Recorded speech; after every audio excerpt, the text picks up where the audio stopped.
News room కి తిరిగి స్వాగతం. సో వైసీపీ చేరికల వెనుక ఏదైనా సీక్రెట్ ఉందా? పార్టీ మారుతున్న నేతలందరూ కూడా ఒకే రకమైన ఆరోపణలు ఎందుకు చేస్తున్నారు? ప్రత్యేకించి ఉమ్మడి రాజధాని హైదరాబాద్ అలాగే చంద్రబాబుకి లింక్ పెట్టి ఎందుకు కామెంట్ చేస్తున్నారు? హైదరాబాద్ నుంచి రాజకీయం మొత్తం ఇక్కడి నుంచే నడుస్తుందా? ఏపీపై ఏదైనా కుట్ర జరుగుతుందా అన్న దానికి సంబంధించి ఎందుకు ఈ ఆరోపణలు? దీని వెనుక ఈ రాజకీయానికి చేస్తున్న కామెంట్ కి ఏమన్నా లింక్ ఉందా? ఇది ప్రత్యేకించి ఇవాల్టి మన న్యూస్ రూమ్ డిబేట్. సో ఈ చర్చలో పార్టిసిపేట్ చేస్తున్నారు మనతో పాటు స్టూడియో నుంచి ఏపీసీసీ అధికార ప్రతినిధి జీవీ రెడ్డి గారు. సార్ వెల్కమ్ అండి.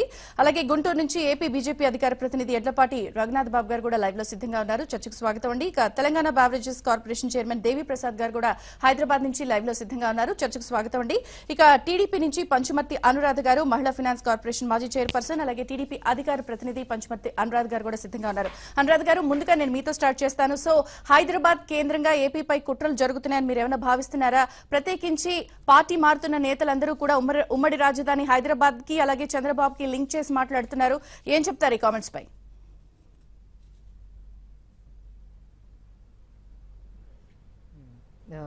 నమస్తే మేడం, అందరికీ కూడా నమస్కారం. ఎవరైతే ఇప్పుడు మా పార్టీలో నుంచి వైసీపీ పార్టీలోకి వెళ్తున్నారో వాళ్ళెవరూ కూడా ఈ 4 సంవత్సరాల నుంచి ఏ సలహా ఇవ్వలేదు, దీని గురించి ఎప్పుడు కూడా కామెంట్ చేయలేదు. ఈరోజు అభివృద్ధి జరగలేదు ఆంధ్ర రాష్ట్రంలో అనే కామెంట్ వాళ్ళు చేస్తే వాళ్ళని ప్రజలే తిరస్కరిస్తారు అనే ఉద్దేశంతో అందులో నిజం కూడా లేదు. కాబట్టి వాళ్ళందరూ కూడా అభివృద్ధి చెందింది అనేది వాళ్ళ మనస్సాక్షి తెలుసు. కాబట్టి ఏమీ మాట్లాడటానికి లేక ఈరోజు హైదరాబాద్ 10 ఏళ్ళు ఉంది కదా, ఎందుకు మీరు వచ్చారు అనేది మాట్లాడుతూ ఉన్నారు. ఒకవేళ అక్కడే ఉంటే ఈ పార్టీ మారే నాయకులు హైదరాబాద్లో ఉన్నారు కాబట్టి మేము ఈరోజు ఈ నిర్ణయం తీసుకున్నామని అప్పుడు చెప్పేవాళ్ళు. ఒక నిబద్ధత అనేది లేదు వీళ్ళకి. మేము ఒకటే చెప్తున్నాం, ఎవరికైనా సరే వాళ్ళ సొంత లాభం కోసం లేదా కేసీఆర్ గారి కోసం లేదా జగన్మోహన్ రెడ్డి గారి కోసం కామెంట్ చేశారు. బయటికి అన్అఫీషియల్గా చాలా విషయాలు వచ్చినాయి.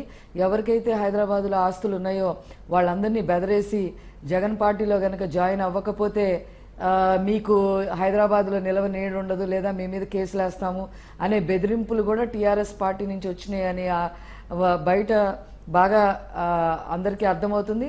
అఫీషియల్గా కూడా ఆ ఆడియో వీడియో టేపులు కొన్ని రోజుల్లో బయటకు వచ్చేస్తాయి, రాకుండా మాత్రం ఉండవు. సరే, ఇది పక్కన పెడితే మనం మామూలుగా మాట్లాడుకుందాం. 10 ఏళ్ళు హైదరాబాద్ ఇచ్చినప్పుడు పనిచేసే ముఖ్యమంత్రి పని చెయ్యని ముఖ్యమంత్రి ఎవరైనా సరే దాన్ని అడ్వాంటేజ్గా తీసుకుని అక్కడే ఉండేవాళ్ళు. ఈరోజు చంద్రబాబు నాయుడు గారు గ్రేటర్ హైదరాబాద్ ని నిర్మించిన వ్యక్తి, సైబరాబాద్ అనే సిటీని నిర్మించిన వ్యక్తి, ఈరోజు 3వ నగరాన్ని కూడా నిర్మించుకోవాలి అనే దృఢ సంకల్పంతో మరి ఈరోజు రావడం జరిగింది. అసలు హైదరాబాద్లో దేనికి ఉండాలండి? ఆర్థికంగా మాకేమన్నా వాటా ఉందా? అక్కడ ఆర్థికంగా కూడా ఏ వాటాగా లేదు. ఆత్మాభిమానం దెబ్బతినింది. పొద్దున్న లెగిస్తే కేసీఆర్ గారు, హరీష్ రావు గారు, కవిత గారు, అప్పట్లో వీళ్ళ ముగ్గురు ఆంధ్ర ఎంప్లాయీస్ని ఎంత హెరాస్ చేశారో, ఏ రకంగా వాళ్ళ మాటలతో ఏ రకంగా దుయ్యబట్టారో, ఏ రకంగా బూతులు తిట్టారో, కుక్కలు నక్కలు అని ఇక ఆ అబ్యూజింగ్ వర్డ్స్ నేను ఇప్పుడు ఈ డిబేట్లో చెప్పదలుచుకోవాలా. అవన్నీ కూడా మనం చూసాం. ఇంకొక పక్క 9th 10th షెడ్యూల్లో ఉన్న ఆస్తులు 2.5 లక్షల కోట్ల దాకా ఆస్తులు ఉన్నాయి. ఆ ఆస్తుల గురించి కూడా వాళ్ళు ఎప్పుడు మాట్లాడిన పరిస్థితి లేదు, పరిష్కారం చేసుకుందామని చెప్పిన పరిస్థితి కూడా లేదు. వీటన్నిటిని ఇవన్నీ కూడా దృష్టిలో పెట్టుకొని ఈరోజు మరి చంద్రబాబు నాయుడు గారు కట్టుబట్టలతో మరి ఇక్కడికి వచ్చి బస చేసి ఈరోజు ఇక్కడ అడ్మినిస్ట్రేషన్ చేసిన పరిస్థితి. మరి 4 ఏళ్లలోనే ఈరోజు రాజధాని ఒక 60% రూపుదిద్దుకోవడం జరిగింది. ఎంప్లాయీస్ అందరూ కూడా మరి అక్కడి నుంచి ఇక్కడికి అందరూ కూడా రావటం వల్ల మరి అభివృద్ధి జరిగే పరిస్థితి ఉంది. మరి గుంటూరుకి అటు 6 జిల్లాలు, ఇటు 6 జిల్లాలు అన్నీ కూడా స్ట్రీమ్ లైన్ చేసి అన్ని చోట్ల కూడా మరి అభివృద్ధి చేసేదానికి అన్ని చర్యలు కూడా తీసుకున్నాము. ఈరోజు రాజధాని కూడా నిర్మించుకునే ఒక రూపాయి పెట్టుబడి లేకుండా రాజధాని ప్రతి చేరిక వెనుక కూడా లాజిక్ ఈజ్ టిఆర్ఎస్. ఏం చెప్తారు?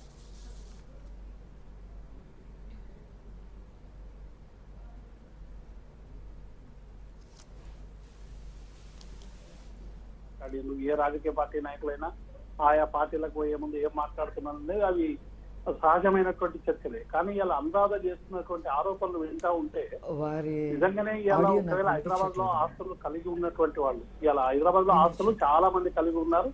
అనేక మంది కూడా ఆస్తులు ఒక ఆంధ్రప్రదేశ్ కు సంబంధించినటువంటి వాళ్ళే, దేశవ్యాప్తంగా ఉన్నటువంటి వాళ్ళే ఎంతో మంది ఆస్తులు ఉన్నాయి. ఈ విభజన జరిగిన తర్వాత ఈ దాదాపుగా 5 సంవత్సరాల్లో ఎక్కడైనా ఒక చిన్న ఇన్సిడెంట్ జరిగిందా అనేటువంటి విషయాన్ని మేము ఈ సందర్భంగా ప్రస్తావిస్తా ఉన్నాం. అనేక సందర్భాల్లో మేము చెప్పింది ఏంటి, ఉద్యమ సందర్భంగా కొన్ని భావోద్వేగమైనటువంటి మాటలు ఆ వైపు నుండి ఈ వైపు నుండి వచ్చినటువంటి మాటలు వాస్తవం. టీజీ వెంకటేష్ మాట్లాడినటువంటి మాటలు కావచ్చు, లగడపాటి మాట్లాడినటువంటి మాటలు కావచ్చు, అందాజ లాంటి వాళ్ళు మాట్లాడినటువంటి మాటలు కావచ్చు, మేము మాట్లాడిన మాటలు కావచ్చు, ఇవన్నీ కూడా ఉద్యమ సందర్భంగా అనేక సందర్భాల్లో ఆ ప్రజల ఆకాంక్షల్ని క్యారీ చేసేటువంటి సందర్భంలో ఒక్కొక్కసారి కొన్ని దొర్లిన మాట వాస్తవం, దాన్ని ఎవరు కూడా కాదనలేదు. కానీ ఈ 5 సంవత్సరాలుగా తెలంగాణ రాష్ట్రం విభజన జరిగిన తర్వాత, 2 రాష్ట్రాలు విభజన అయిన తర్వాత తెలుగు ప్రజలు కలిసి ఉండాలనేటువంటి ఆకాంక్షతో గౌరవ ముఖ్యమంత్రి గారు అనేక సందర్భాల్లో కాదు దేవిప్రసాద్ గారు కరెక్టే, సెంటిమెంట్స్ లేకపోతే మాటలు అవి ఇవి అనుకోవడం ఇవి పాయింటే. కానీ ఇప్పుడు జరుగుతున్నది ఏదైతే చేరికల విషయంలో కానీ టీడీపీ చెప్తున్న పాయింట్ కానీ ఏదైతే జరుగుతుందో, ఎవరైతే పార్టీ మారుతున్నారో ఉమ్మడి రాజధాని లింక్ చేసి మాట్లాడుతున్నారు, చంద్రబాబును మాట్లాడుతున్నారు లింక్ చేసి, అట్ ద సేమ్ టైం ప్రతి చేరికకి సంబంధించి బిహైండ్ ఈస్ టీఆర్ఎస్ అనేది పాయింట్. నేను అదే చెప్తున్నా కదా, బేస్లెస్ ఆరోపణలు చేస్తే దానికి జవాబులు ఎట్లా చెప్తామండి? ఇది పూర్తిగా బేస్లెస్ ఆరోపణలు. ఎవరైతే ఆ పార్టీలో చేరుతున్నారో వాళ్ళని అడగండి, ఎవరి కుట్ర వల్ల జరుగుతుందో. అన్నయ్య గారు చెప్తున్నారు కదా, ఆడియోలు వీడియోలు బయట పెట్టమని, బయట పెట్టండి. మేము డిమాండ్ చేస్తా ఉన్నాం టీడీపీ పార్టీని. తెలంగాణ రాష్ట్ర సమితికి సంబంధించినటువంటి నాయకత్వం ఏ ఆంధ్ర ప్రజలైనా ఏ నాయకులైనా బెదిరించి జగన్ పార్టీలో చేరాలని చెప్పితే ఆడియోలు బయట పెట్టండి. ఈ ఊకదప్పుడు మాటలు మాట్లాడి డిబేట్లలో ఎన్నికలు వస్తున్నాయి కదా అని ఇష్టం వచ్చినట్టు మాట్లాడడం అనేటువంటిది ఒక పరిపక్వత కలిగినటువంటి రాజకీయ నాయకులు మానేయాలని నేను విజ్ఞప్తి చేస్తా ఉన్నా. వైఎస్ఆర్సీపీకి సంబంధించినటువంటి నాయకులు ఏమైనా మాట్లాడితే వాళ్ళని ఇదేదో టీఆర్ఎస్ ఇక్కడ కుట్ర చేయాల్సినటువంటి అవసరం మాకు లేదు, టీఆర్ఎస్ పార్టీ ఇక్కడ ఏదో వాళ్ళందరితో మాట్లాడించాల్సినటువంటి అవసరం లేదు, వాళ్ళందరినీ ఏకం చేసి ఎగదోయాల్సినటువంటి అవసరం లేదు, మేము అటువంటి కుట్రలకు తావు. పైగా తెలుగుదేశం పార్టీ కుట్రలు చేసినటువంటి మాట వాస్తవం, బ్రీఫ్డ్ మీ అన్నటువంటి మాట వాస్తవం కాదా? ఇక్కడ ప్రజాస్వామికంగా ఎన్నికైనటువంటి ప్రభుత్వాన్ని డబ్బులతో కొల్లగొట్టేటువంటి పని చేసింది ఎవరు? ఇది మర్చిపోయిందా అప్పుడే ప్రజలు? కాబట్టి ఇటువంటి చేస్తున్నటువంటి పార్టీ ఇంకా ఇతరుల మీద ఇట్లాగే చేస్తుంది అనేటువంటి ఒక ఫోబియాలో ఉండి ఇవాళ అటువంటి మాటలు మాట్లాడుతున్నటువంటి మాట వాస్తవం. గ్రేటర్ హైదరాబాద్ నిర్మాణం చేసినాం, సైబరాబాద్ నిర్మాణం చేసినాం అనేటువంటి మాటలు కూడా ఆ కోణంలో. కానీ ప్రధానంగా మీరన్నారు చాలా మంది ఉన్నారు హైదరాబాద్ లో, ఎంతో మంది ఉన్నారు దేశంలో, చాలా మంది ఉన్నారు ఇక్కడ వ్యాపారం చేసుకుంటున్నారనే. కానీ ప్రధానంగా ఇక్కడ చేరుతున్న వలసలు కానీ లేకపోతే మారుతున్న వాళ్ళందరికీ కూడా టీడీపీ నేతలు ఎవరైతే హైదరాబాద్ లో ప్రధానంగా ఆస్తులు వ్యవహారాలు ఉన్నారో వాళ్లే ప్రధానమైన టార్గెట్ అనేది పాయింట్. ఇప్పుడు ఏబిఎన్ గారికి కూడా ఆస్తులు ఉన్నాయి, రాధాకృష్ణ గారికి ఏమైనా బెదిరించిన అడగండి మీ సార్ని, లేకుంటే ఇంకెవరైనా వైఎస్ఆర్ కాంగ్రెస్ వాళ్ళనే ఉన్నాయని అడగండి, లేకుంటే టీడీపీ వాళ్ళని అడగండి, బీజేపీ వాళ్ళని అడగండి. మేము ఎవరినైనా ఒక ఆంధ్రప్రదేశ్కి సంబంధించి ఇవాళ సోదరులుగానే చూస్తున్నాం తప్ప వాళ్ళని బెదిరించి ఏదో అదిరించి చేసుకునేటువంటి సాంప్రదాయం మా దగ్గర లేదండి. తెలంగాణ ఉద్యమ సందర్భంగా అనేక త్యాగాలు చేసి తెచ్చుకున్నటువంటి తెలంగాణ ఇటువంటి కబ్జాలు చేయడం, ఇటువంటి బెదిరింపులు చేయడం, ఇటువంటి కుట్రలు చేయడం తెలంగాణకు చేత కాదు. ఇంకొకటి కూడా మా అందాజ గారు చెప్తా ఉన్నారు, 9th 10th షెడ్యూల్ గురించి ఎటువంటి చర్యలు తీసుకోలేదని. అనురాధ గారికి తెలవాలి, 4 సమావేశాలు జరిగినాయి గవర్నర్ అధ్యక్షతన.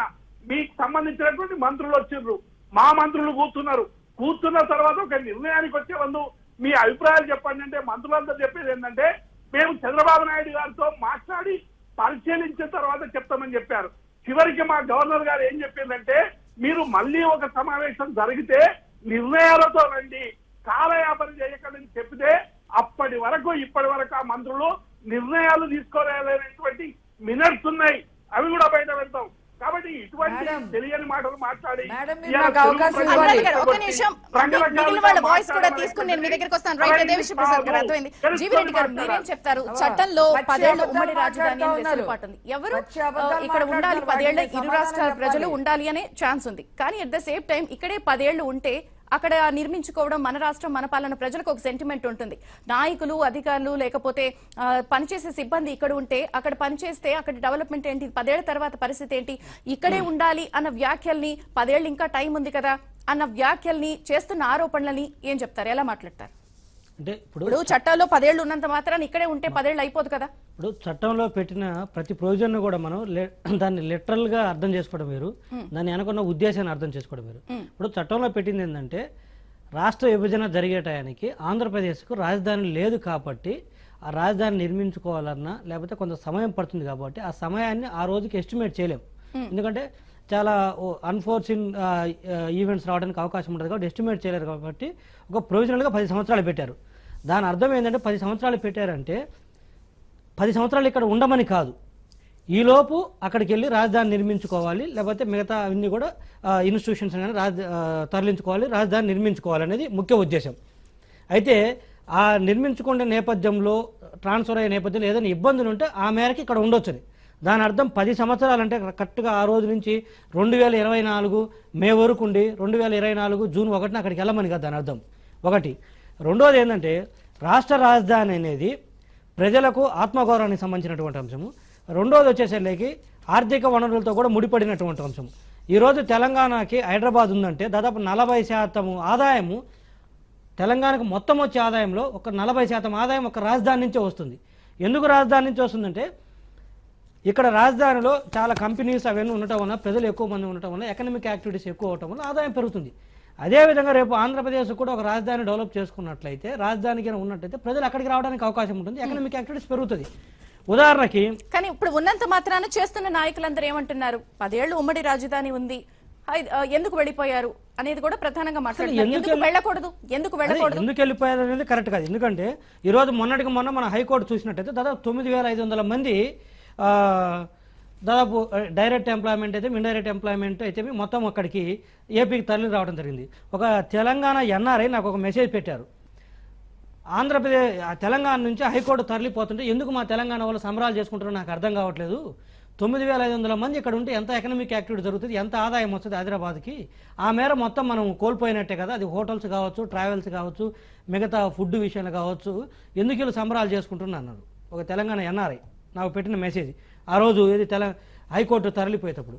సో అంటే ఇక్కడ ఆదాయం పోతుందని వారికి కలిగింది ఈరోజు స్పృహ. అదేవిధంగా ఆ మేర ఆదాయం వస్తుంది కదా. సో మనకు 10 సంవత్సరాలు ఉందని చెప్పేసి 10 సంవత్సరాలు ఇక్కడ కూర్చుంటే ఒకటి రాజధాని నిర్మించుకోలేము. ఈరోజు ప్రతి ఎమ్మెల్యేని కలవడానికి వచ్చే వ్యక్తి కావచ్చు, లేకపోతే సెక్రటేరియట్కి వచ్చే వాళ్ళు కావచ్చు, అసెంబ్లీకి వచ్చే వాళ్ళు కావచ్చు, మిగతా 9-10 షెడ్యూల్లోని ఇన్స్టిట్యూషన్స్కి సంబంధించి దాన్ని కలవడానికి వచ్చే వాళ్ళని కావచ్చు, కొన్ని వేల మంది రోజు సిటీకి వస్తారు. ఇవన్నీ అక్కడ ఉన్నట్లయితే ఏమవుతుంటే ఆ వేల మంది కూడా రోజు అక్కడికి వెళ్తారు. సరే అక్కడ ప్రాపర్ బిల్డింగ్స్ ఉన్నాయా, ప్రాపర్ బిల్డింగ్స్ లేవంటే అది వేరే విషయం.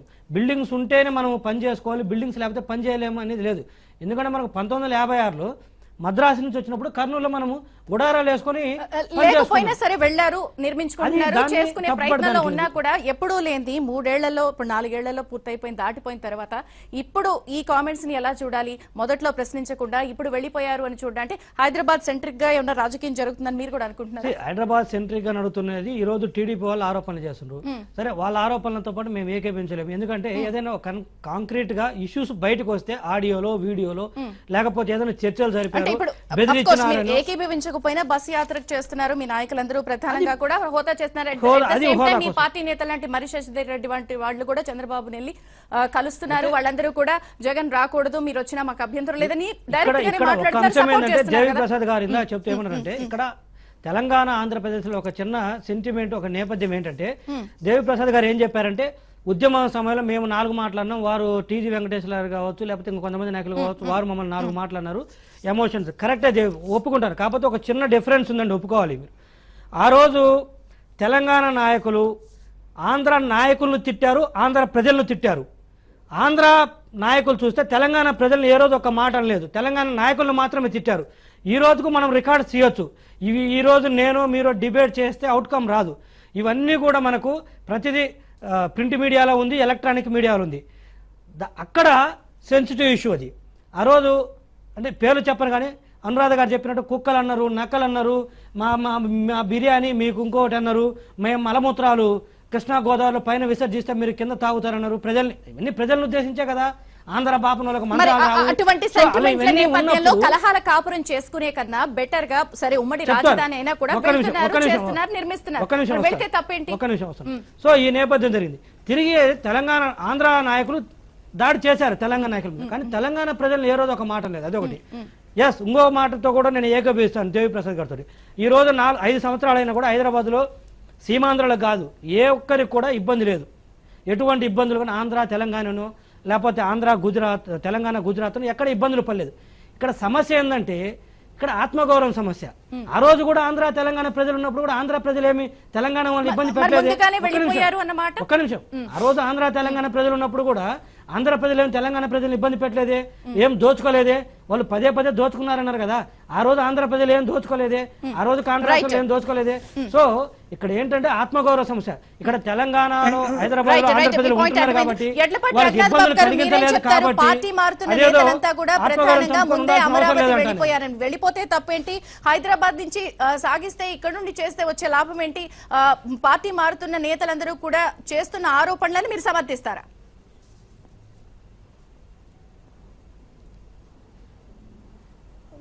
సమర్థించనండి. ఎందుకంటే మేము బీజేపీ ఫస్ట్ నుంచి కూడా అసలు రాష్ట్రం విడిపోతేనే ఈ రాష్ట్రం అభివృద్ధి చెందుతుంది అని మేము 72 నుంచి కూడా వాదిస్తున్నాం.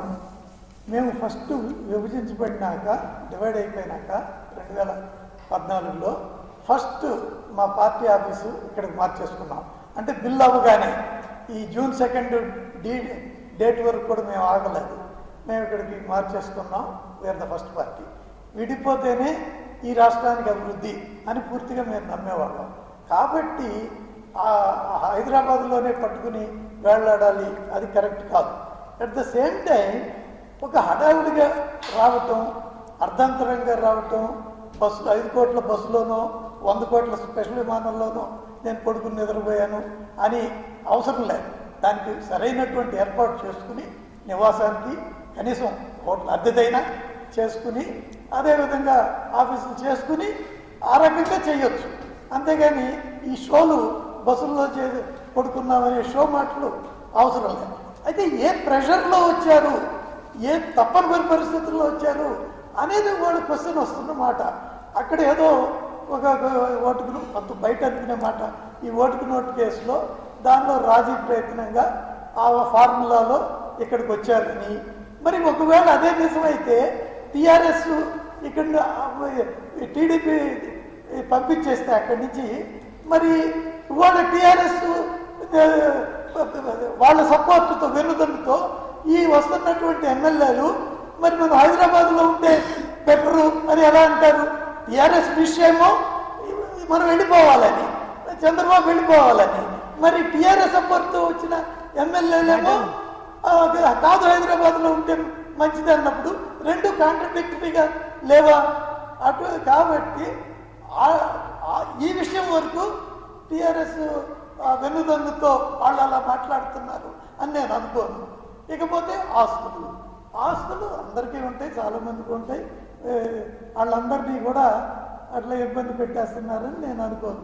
కాబట్టి దీన్ని ఇంత రాజకీయ ఇష్యూ ఆంధ్ర ప్రజలకు సంబంధించిన ఇష్యూ అండి. ఇక్కడ బీజేపీ వాళ్ళు 2 రాష్ట్రాలు ఇక్కడ ఇంపార్టెంట్, ఇక్కడ టీఆర్ఎస్ తో చేయటం లేదు, టీఆర్ఎస్ తో అవుతుంది అని మీరు అవ్వటం లేదు అని అనుకుంటున్నారు. ఒక విషయం at the same time TDP వాళ్ళు కూడా చెప్తోంది, వైసీపీ టీఆర్ఎస్ బీజేపీ ముగ్గురు కలిసి ఇదంతా చేస్తున్నారని అంటున్నారు. ప్రధానంగా మీకు బీజేపీలో ఈసారి పోటీ చేయడానికి కూడా అంతగా అభ్యర్థులు కూడా లేరు కదా పోటీ చేయడానికి కూడా. అలాంటప్పుడు మీరు కూడా ఇండైరెక్ట్ గా సహకరిస్తున్నారు అనేది కదా పాయింట్. మరి ఎందుకు సమర్థించరు ఇక్కడ ఈ పాయింట్ ని? అది కాదమ్మా, ఇప్పుడు టీడీపీ మొన్నటిదాకా ఏముంది? బీజేపీ అంటే భారతీయ జనతా పార్టీ, జగన్ పవన్ ఉంది. వాళ్ళేముంటుంది, పవన్ లేడు జగన్ కూడా మాతో రావచ్చు అని కూడా అంటారు. సార్ జగన్ వస్తాడు రాడు, పవన్ అయితే వాళ్ళు అంటున్నా. కాబట్టి వాళ్ళకి కావాల్సి వచ్చినప్పుడు బీజేపీ అంటే జగన్ పవన్ మాతో ఉన్నారని, వాళ్ళ పవన్ అక్కర్లేదు కాబట్టి టీఆర్ఎస్ను జగన్ మాతో ఉన్నారని వాళ్ళు ఎన్ని మాటలైనా మాట్లాడతారు. అట్లా పూటకో మాట మార్చేదానికి బీజేపీ వాళ్ళు కూడా ఇప్పటికి మారకపోతే కష్టం. ఒక్క నిమిషం రఘురాజ్ బాబు గారు, మీరు ఇక్కడ ఇంపార్టెంట్ సబ్జెక్ట్ మనకు ఇక్కడ మేడం మీరు నాకు అవకాశం ఒక్క నిమిషం అనురాధ్ గారు మీరు ఒక్క నిమిషం. ఈ అంశము ఎప్పటి నుంచో నలుగుతుంది. ఇప్పుడు బీజేపీ ఒక్క నిమిషం అనురాధ్ గారు మీరు అనురాధ్ గారు ఒక్క నిమిషం అండి ప్లీజ్. ఇప్పుడు బీజేపీ వాళ్ళు పెద్దన్న పాత్రగా పోషించాల్సిన వ్యక్తులు, కేంద్ర ప్రభుత్వంలో ఉన్న వ్యక్తులు, ఇంకా కూడా వాళ్ళ సంకుచిత మనస్తత్వం ఎలా ఉందంటే 2 రాష్ట్రాల గొడవ పెట్టాలనే ఉద్దేశం తప్పితే ఇక్కడ క్లియర్ కనపడుతుంది. ఎస్ ఫోర్స్ఫుల్ గా పోవాల్సింది వచ్చింది. ఒక్క నిమిషం వినండి, ఇక్కడ ముఖ్యమైన పాయింట్, నోటు కోడ్ కేసు అనేది ఎస్టాబ్లిష్ అయింది. వారు ఏం చెప్తున్నారు, బీజేపీ వాళ్ళు బలవంతంగా వెళ్ళిపోవాల్సింది వచ్చింది అంటున్నారు. నోటు కోర్టు కేసులో దొరికితే టీఆర్ఎస్ గవర్నమెంట్ ఏం చేయాలి, కోర్టులో వేసి కన్విక్ట్ చేయాలి. అది చేయకుండా పెట్టిన కండిషన్ ఏంటి, ఆంధ్ర వాళ్ళని తరిమేయాలనే. ఓ పక్క గొడవలు లేవంటారు, బాగా చూసుకుంటున్నామంటారు, వెళ్ళొద్దంటారు. మరి దీన్ని ఏమంటారు, మీకు దొరికితే కన్విక్ట్ చేస్తారా, కండిషన్స్ పెట్టి తరిమేస్తారా? ఈరోజు చంద్రబాబు నాయుడు గారిని తరిమేశారు, రేపు ఇంకొకరు ఇండస్ట్రియలిస్ట్ని ఇట్నే అన్రిటర్న్స్ రూల్స్ ఫాలో అయ్యి కెమెరాలు పెట్టి